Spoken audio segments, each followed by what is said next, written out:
Au terme de la guerre du bien public, Louis XI fit preuve d'un grand réalisme politique. Le conflit lui avait démontré la fragilité de son pouvoir, au point de menacer directement sa souveraineté.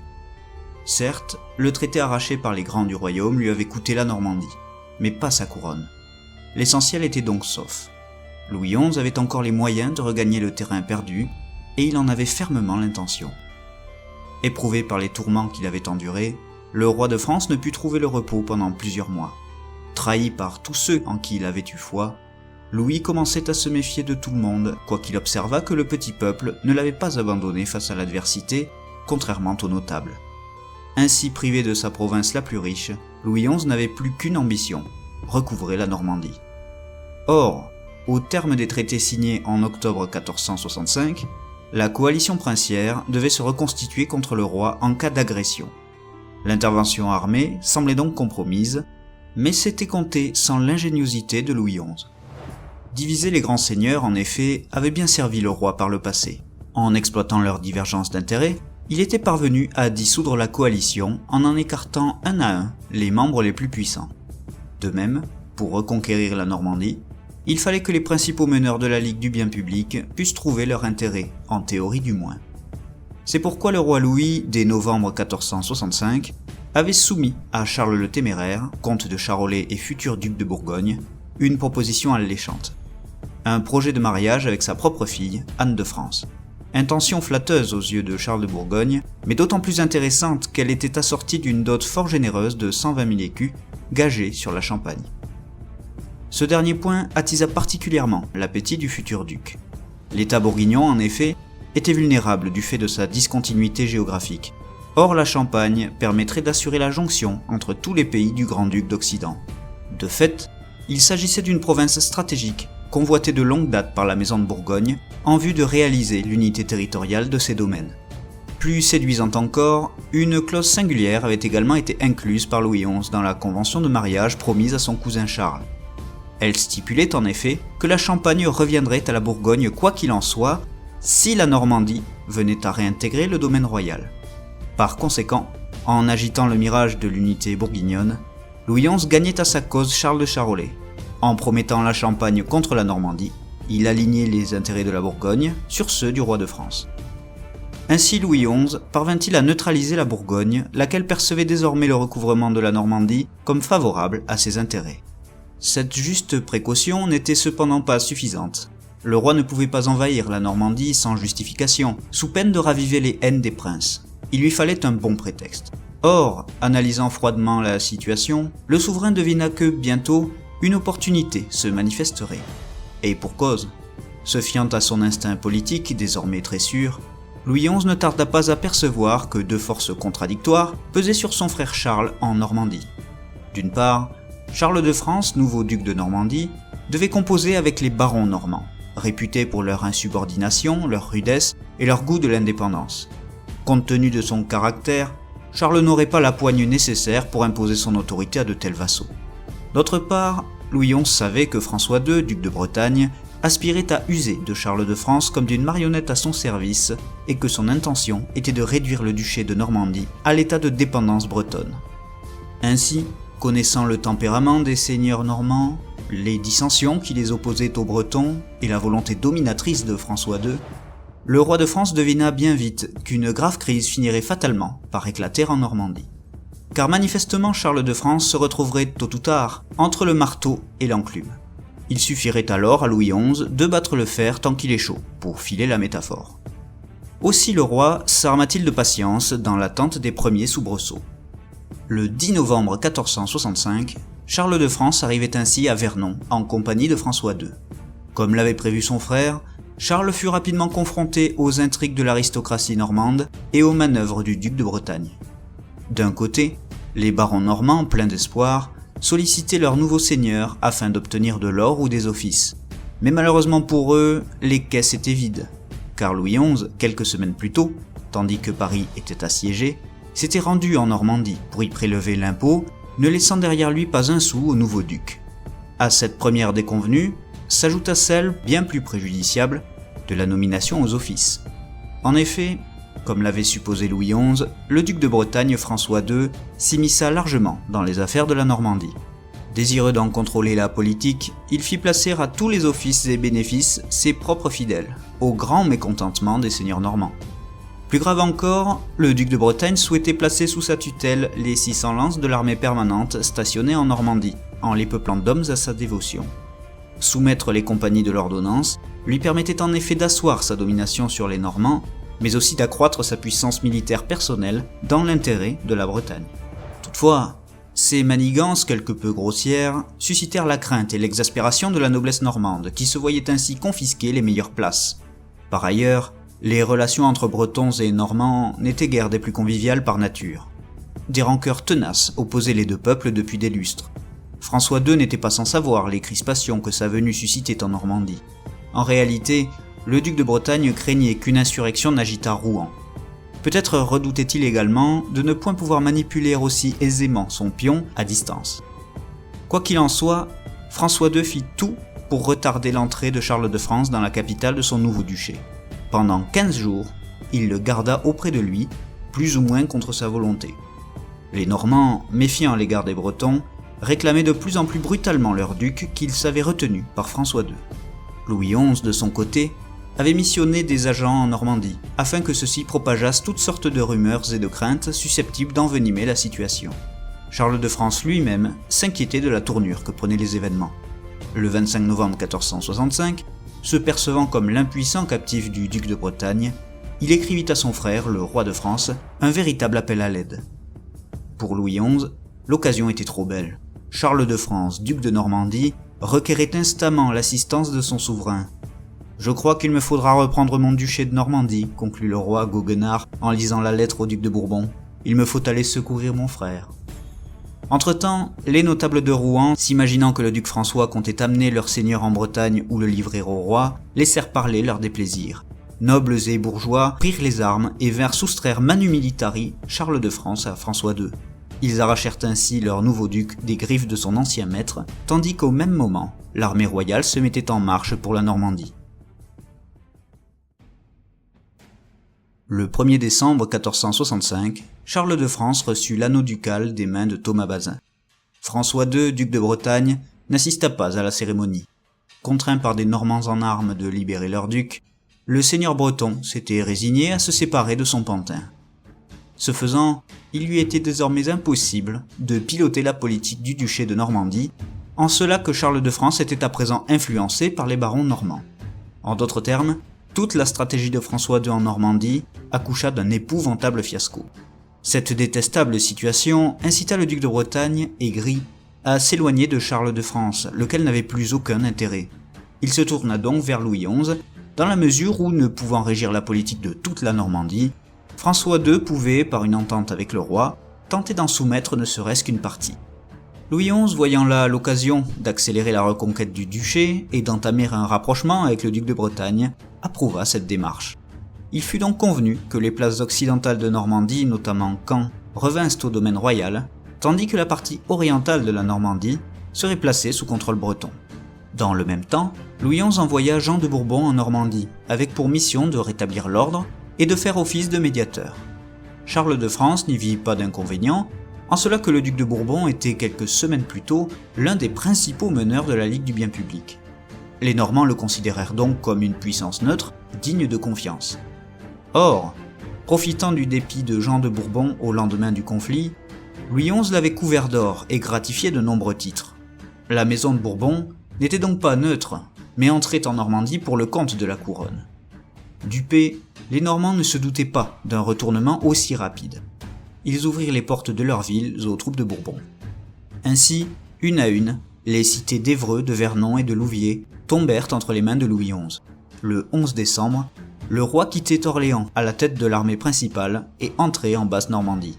Le 20, il était à Caen. Là, se déroula une scène impensable quelques mois plus tôt. Louis XI et François II, pareils à deux bons amis, discutaient avec affabilité, soupaient ensemble et jouaient tranquillement aux cartes pendant que leurs troupes faisaient main basse sur le duché de Normandie. Le 23 décembre 1465, tous deux signaient un traité d'amitié. Aussi, sans effusion de sang, Louis XI parvint-il à recouvrer toute la Normandie avec la passivité complice des Bretons et des Bourguignons. Charles de France ne comprenait plus rien à la situation. Les ducs de Bourbon et de Bretagne servaient à présent le roi qu'ils vomissaient quelques semaines plus tôt. Ne sachant à qui se fier, le duc de Normandie, pris à la gorge, appela à l'aide les autres princes de la Ligue du bien public, le duc de Lorraine et Charles le Téméraire. Or, la maison d'Anjou n'avait plus aucune prise sur les agissements du roi depuis l'éviction du comte du Maine par Louis XI. Quant à Charles de Bourgogne, il n'était pas en mesure d'intervenir. Les Liégeois, en effet, étaient entrés en révolte contre Louis de Bourbon, un neveu que Philippe le Bon avait placé à la tête de l'évêché en 1456. Le peuple de Liège avait déposé son prince-évêque, au grand mécontentement de l'État bourguignon, qui se devait d'intervenir. Le 22 décembre 1465, Liège était placé sous protectorat héréditaire du duc de Bourgogne, mais les rebelles contrôlaient toujours quelques places fortes. De fait, les troupes du comte de Charolais furent très affairées dans la région entre décembre 1465 et le printemps 1466, et ne pouvaient se lancer dans une nouvelle guerre contre la France. Du reste, Charles le Téméraire était toujours sous l'emprise des promesses de Louis XI, lequel lui confirma le projet de mariage convenu, y compris les modalités concernant la Champagne. Charles de Bourgogne se contenta donc de réclamer, sans trop insister, la fin des hostilités, mais ne poussa pas l'effort plus loin. En début janvier 1466, Rouen se trouvait donc enserré par l'armée royale. Le 9, Pont de l'Arche, dernier verrou avant la ville, tomba entre les mains du roi. Le 13 janvier, Louis XI ouvrit des négociations avec les bourgeois de la cité. Pour justifier l'invasion de la Normandie, il déclara que le traité de Saint-Maur n'avait pas de valeur car il avait été obtenu de force au détriment de la couronne et de la chose publique. Quelques jours plus tard, le 22 janvier 1466, Rouen capitulait à son tour. Mais Charles de France avait pris la fuite. Réfugié à Honfleur, le frère du roi ne parvint pas à s'enfuir en Flandre comme il le désirait. En février 1466, il regagna piteusement la Bretagne et se plaçait de nouveau sous l'oppressante protection de François II. Ainsi, en moins de 2 mois, le duché de Normandie, la province la plus riche du royaume, revenait sous la souveraineté française. La clause la plus dangereuse du traité de Saint-Maur, qui fragilisait financièrement le royaume et le rendait extrêmement vulnérable sur son flanc occidental, était donc brisée.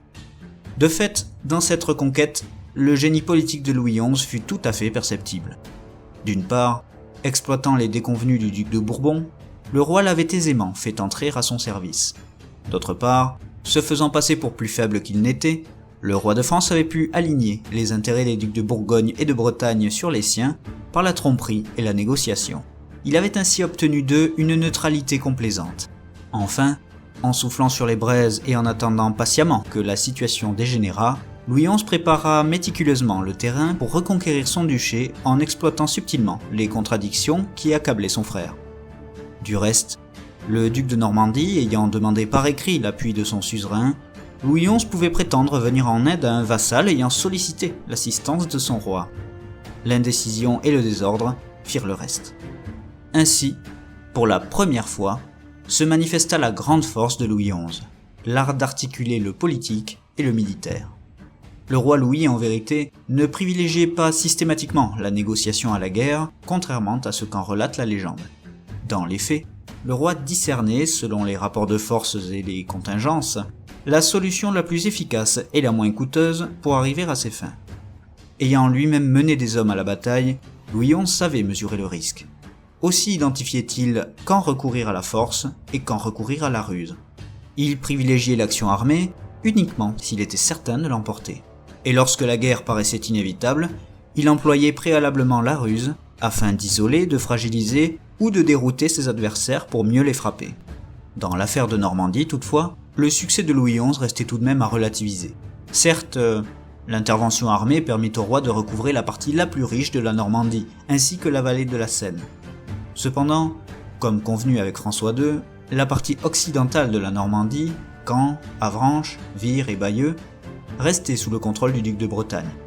Ce dernier, par ailleurs, disposait à présent des 300 lances de l'armée permanente en garnison en Normandie et devait percevoir une indemnité de 120 000 écus. Jusqu'en novembre 1467, cette part du territoire normand demeura donc sous tutelle bretonne. En outre, le poids politique de François II restait considérable, dans la mesure où Charles de France, qui ne renonçait pas à son apanage normand, s'était de nouveau placé entre ses griffes.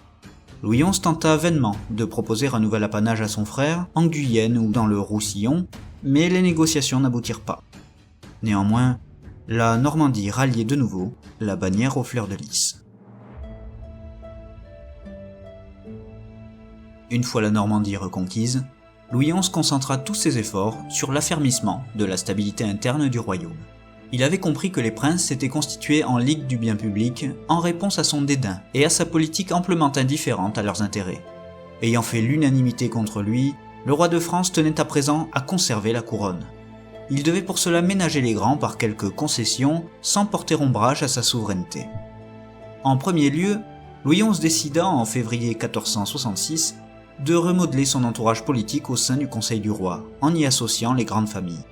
La maison de Bourbon en particulier retira un grand bénéfice de cette réorganisation du pouvoir. Une place de premier ordre fut confiée à Jean II de Bourbon au sein du Conseil du roi. Le duc fut également nommé gouverneur de Languedoc.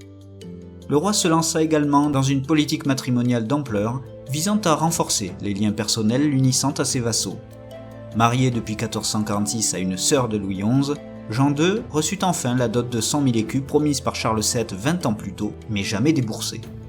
Dans le même temps, Louis XI scellait un mariage entre l'une de ses filles illégitimes, Jeanne, et le demi-frère du duc de Bourbon, ce qui rapprocha les deux maisons. Le roi tenta également de se réconcilier avec les Orléans. En juillet 1466, il arrangea le mariage de la sœur de la reine, Agnès de Savoie, avec le fils aîné du comte de Dunois, François d'Orléans. Dunois lui-même put d'ailleurs retrouver les bonnes grâces du souverain. Les deux guerriers, en effet, se connaissaient depuis longtemps et s'appréciaient beaucoup à titre personnel, en dépit des différends politiques qui les avaient séparés du temps de Charles VII. En parallèle, Louis XI tenta un rapprochement avec la maison d'Anjou.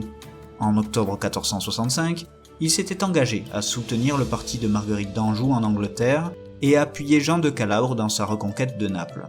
Sur le moment, Louis XI ne comptait pas tenir ses promesses. Mais sous l'insistance de Jean de Calabre, le roi de France accepta tout de même de se réconcilier avec les Angevins. Pour consolider l'alliance, Louis XI décida de marier sa fille aînée, Anne de France, à Nicolas d'Anjou, fils du duc de Lorraine, le 1er août 1466. Ce dernier devint donc le gendre du roi, en lieu et place de Charles de Bourgogne, lequel s'en trouva passablement irrité. De même, Louis XI raffermit son appui au comte de Foix quant à ses prétentions sur le trône de Navarre. En définitive, seuls les Armagnac et le duc d'Alençon pâtirent de la nouvelle politique royale. Louis en effet les considérait à juste titre comme des félons.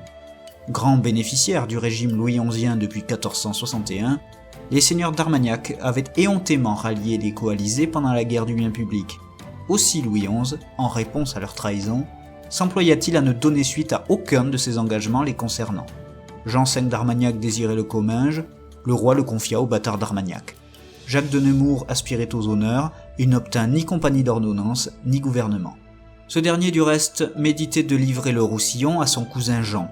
De plus, les seigneurs d'Armagnac multipliaient les exactions et violentaient sans vergogne les officiers du roi. Louis XI, patient et affairé en Normandie, ne fit rien pour mettre un terme à ces méfaits, mais prit un soin tout particulier à faire consigner chaque outrage commis contre la majesté royale en attendant son heure. Ainsi, dans les mois qui suivirent la guerre du bien public, le roi de France s'évertua à associer les princes de sang à son gouvernement et à satisfaire certains de leurs intérêts. Ce faisant, il parvint à reconstituer le système d'alliance mis en place par Charles VII, donnant la proéminence à la maison de Bourbon. L'objectif de Louis XI consistait à rétablir l'unité politique des grands seigneurs autour du souverain, de façon à gagner en stabilité politique. Se retrouvant de fait isolé des princes de France, Charles de Bourgogne n'était plus en capacité de nuire au royaume. À présent, c'était Louis XI qui tentait d'influencer la politique de la Bourgogne en essayant de gagner à sa cause le connétable de Saint-Paul, estimé par Charles le Téméraire.